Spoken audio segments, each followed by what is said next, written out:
Welcome back, Knicks fans. Just wanted to talk about yesterday's press conference at MSG. And so the New York Knicks introduced Jalen Brunson officially as a New York Knick yesterday. And it was very interesting. It was a really nice press conference well, it wasn't really a press conference. It was really just an introduction. There wasn't any reporters there. And for what I'm hearing, I guess some of the reporters weren't too happy about that. But it was pretty interesting. There were some good things about it. Definitely, he had family there, and they also brought back some of the old players on the Knicks from the '99 team that went to the finals. Also, interestingly, Herb Williams is still there. I saw Herb Williams; he was there that night. And well, I'm not sure if it was night or day, but at the press conference. But it was really nice to see some of those older Knicks, and you kind of have to give James Dolan some kudos for keeping some of these guys a little close to the organization. And some of these guys are really valuable to an organization. I'm not sure if LJ is still with the organization, but they actually have roles and responsibilities at the Knicks, at the organization. I know Allen Houston has a pretty like a pretty big role there. I can't remember what his position is, but he has a pretty big role. I've always wondered at some point if they're ever going to give him a shot at running the ball club. I know when him and LJ was running the G League team, they actually did a really good job running the G League team, and so that was really cool. So it definitely shows that. I think it shows that they actually it might be something they could be pretty good at it. So, but anyway, going back to the introduction for Jalen Brunson, I guess, aside from the family being in and all the support he has, the thing that really struck out to me, he really talked about family as a reason why he came here. And so I kind of, that was very interesting, right? And so you always wonder if if that was the reason, or did he really like the Knicks? But obviously, the fact that the Knicks like Leon Rose, obviously his father Rick Brunson, a lot of these guys are like family, and his father did play for the Knicks, and so I think that was in hindsight, you kind of realize that he probably was going to come to the Knicks all along, and I don't think he was going to take any. I don't think there was anything the Mavs would have been able to do. I think even if the Mavs offered him the money, I have a feeling I still think he would have came to the Knicks, even if the Mavs offered a little more money. I think, but then the Mavs weren't going to do that anyway, so he's here with the Knicks. Then the other thing I noticed too, like when you think about Jalen Brunson, he's a Jersey kid, so he's from the area. Dad played in New York, and also you think about sorry, the kid we're going after, Donovan Mitchell. He's a New York kid. He's a local kid that they're trying to bring home. The thing, it's really interesting. And so, as an approach, it seems like this organization has taken. If you see really good talent, and it's talent that was actually grew up in this area, especially in trades or free agency, it is a good idea to go after that talent. And I think basically, given the fact that the Knicks are a lot better now, a much better organization. And I think we also have the president seems like he's been able to sell it. Leon Rose has been able to sell that vision. Um, so it's really interesting, and it's a very interesting approach he's taken. I think it's really good. I think it's a very smart approach. It's kind of like a low hanging fruit, but you have to know how to sell it, right? And so if we sucked and like the management was incompetent, I don't think, uh, Donovan Mitchell want to come here. And I doubt if Jalen Brunson will want to come to the New York Knicks either. And so I think that's an interesting approach that I kind of picked up on yesterday. And even if you think about it, like R.J. Barrett, they drafted him. He's got, he wasn't raised in New York, but he's got New York roots. Mom and dad is from New York, right? And then you look at Obi Toppin. They drafted Obi Toppin. He's got New York roots. He was born and raised in New York, and so it's really cool and interesting to see. And so it looks like when they do have an opportunity to go and get a talented player who's born in the area, it looks like they go for it. And actually, I think it's a pretty, good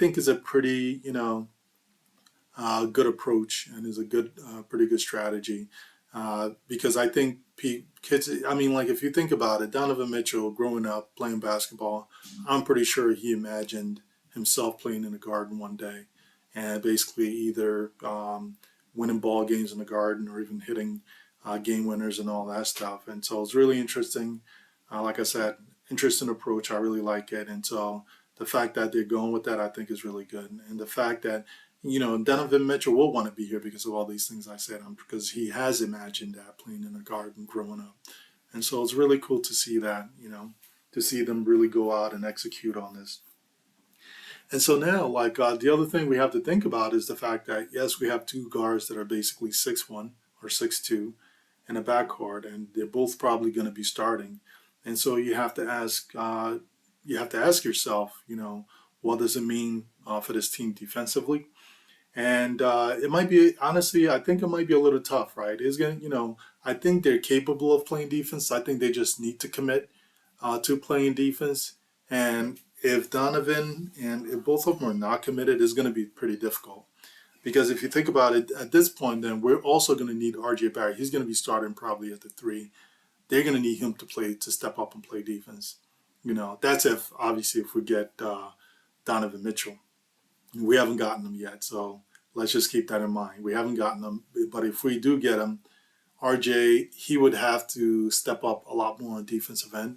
Last year he was pretty solid and then fell off like second half of the season, especially when I noticed he was trying to take over as the man and trying to take more responsibility on the offensive end. He basically just uh, fell off on the defensive end and just stopped playing defense.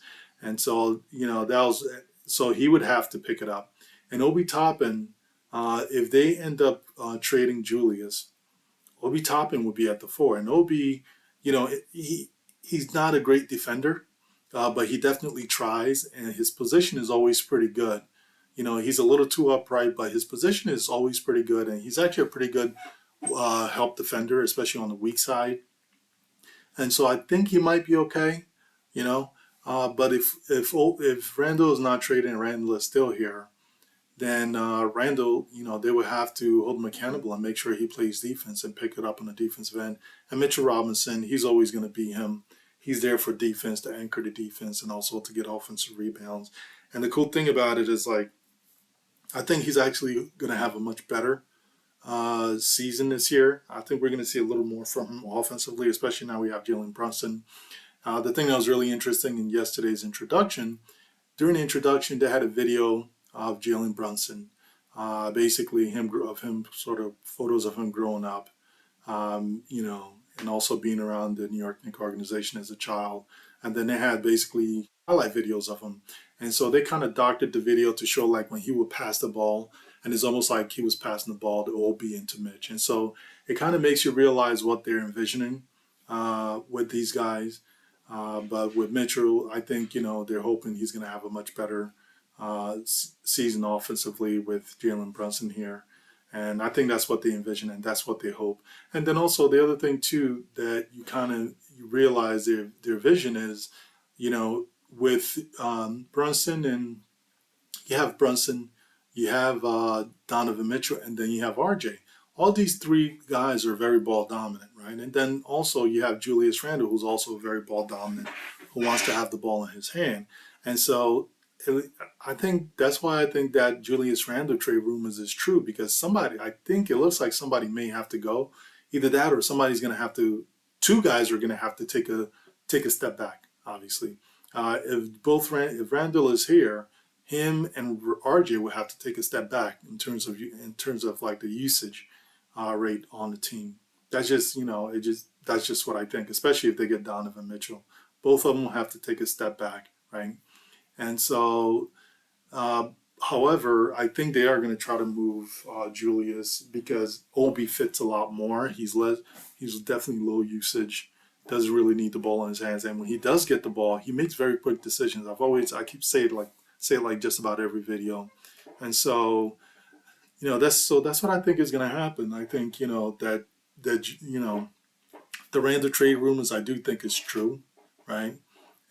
So, and I think we're gonna, if the Donovan Mitchell trade does work and they're able to get him, I think it's gonna be really interesting. I don't think Obi is gonna go on this trade. I don't know if they're gonna give him up. I don't think they will, because, like I said, because of what they're envisioning here. Number one, at least how, not saying that they envision Obi basically being the man and being the starting four, but more about for the team, like how they envision the offense running, right?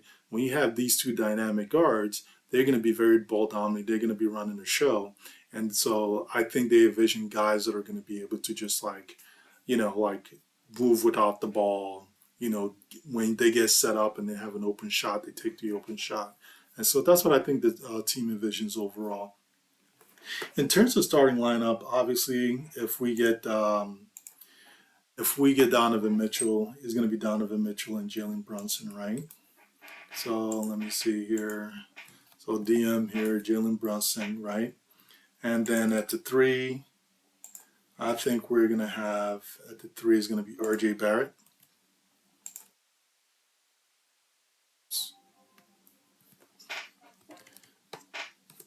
And we're just going to have at the four, I'm going to have Julius Randle because we don't know if he's actually going to get traded. And then there's also Evans, who's going to be right behind him. And five, the starting center is Mitchell Robinson. So that's pretty much what the starting lineup is going to look like. Again, like I said, we don't know if Julius is actually going to be here or not. So it's either going to be Obi or Julius. And like I said, if Julius is still here, he's going to have to take a step back. RJ would have to take a step back, definitely. And then coming off the bench, we would have Derrick Rose. Uh, I think Cam Reddish is still going to be here, in my opinion. There's a possibility. I think Emmanuel quickly and Grimes go on this trade, but